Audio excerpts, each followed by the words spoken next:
ನಮ್ಮ ಜೀವನ ಈ ಒಂದು ಪೇಪರ್ ಥರ, ಈ ಒಂದು ಹಾಳೆ ಥರ. ಈ ಹಾಳೆ ಎಷ್ಟು ಚೆನ್ನಾಗಿದೆ ಅಲ್ವಾ? ಕ್ಲೀನ್ ಆಗಿದೆ, ನೀಟಾಗಿದೆ, ಶುದ್ಧವಾಗಿದೆ, ವೈಟ್ ಆಗಿದೆ. ಒಂದೇ ಒಂದು ಪ್ರಾಬ್ಲಮ್ ಏನಪ್ಪ ಅಂದರೆ ಹಿಂಗೆ ಇಟ್ಕೊಂಡ್ರೆ ನಿಂತ್ಕೊಳ್ಳೋದಿಲ್ಲ. ಆದರೂ ತೊಂದರೆ ಇಲ್ಲ. ನಮ್ಮ ಜೀವನದಲ್ಲಿ ಎಷ್ಟೆಲ್ಲ ಕಷ್ಟಗಳು ಬರುತ್ತೆ. ಒಂದೊಂದು ಟೈಮ್ ದುಡ್ಡಿರಲ್ಲ, ಅವಾಗ ಲೈಫ್ ಹೀಗಾಗತ್ತೆ. ಒಂದೊಂದು ಸಲ ನಾವು ಏನೇ ಮಾಡಿದ್ರೂ ಸಕ್ಸಸ್ ಸಿಗಲ್ಲ, ಆ ಲೈಫ್ ಈ ಥರ ಆಗತ್ತೆ.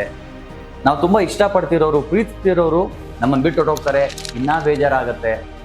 ಆಮೇಲೆ ನಾವೇನೇ ಒಂದು ಕೆಲಸಗಳು ಮಾಡಿದ್ರೆ ಅದರಿಂದ ನಮಗೆ ರಿಸಲ್ಟ್ಸೇ ಬರಲ್ಲ, ಇನ್ನೂ ಕಷ್ಟ ಆಗುತ್ತೆ.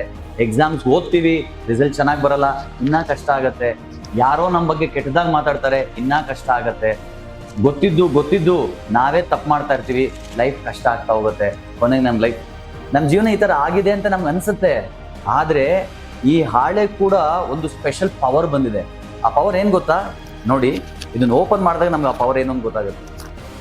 ಇಷ್ಟೆಲ್ಲ ಕಷ್ಟಪಟ್ರು ಈ ಹಾಳೆ ಇಷ್ಟು ಕ್ರಂಪಲ್ಲಾಗಿ ಸುಕ್ಕಾಗಿ ಆಗೋಗಿದೆ. ಆದರೂ ಈ ಹಾಳೆಗೆ ಒಂದು ಸ್ಪೆಷಲ್ ಪವರ್ ಬಂದಿದೆ. ಅದೇ ರೀತಿ ನಮ್ಮ ಜೀವನದಲ್ಲಿ ಕೂಡ ನಮಗೆ ಕಷ್ಟ, ನೋವು, ದುಃಖ, ಸಂಕಟ ಏನೇ ಬಂದ್ರೂ ಒಳಗಡೆ ಇಂಟರ್ನಲ್ಲಿ ಒಂದು ಸ್ಟ್ರೆಂತ್ ಬರ್ತಾ ಹೋಗುತ್ತೆ. ಆ ಸ್ಟ್ರೆಂತ್ ಯಾರಿಗೂ ಕಾಣಲ್ಲ. ಆದರೆ ಆ ಸ್ಟ್ರೆಂತ್ ಏನು ಮಾಡುತ್ತೆ ಗೊತ್ತಾ? ಈ ಹಾಳೆ ನಿಂತ್ಕೊಳ್ಳೋಕೆ ಆಗ್ತಿರ್ಲಿಲ್ಲ, ಇವಾಗ ನೋಡಿ ಈ ಹಾಳೆ ಹೆಂಗೆ ನಿಂತ್ಕೊಳ್ಳುತ್ತೆ. ಇಷ್ಟೇ ಜೀವನ.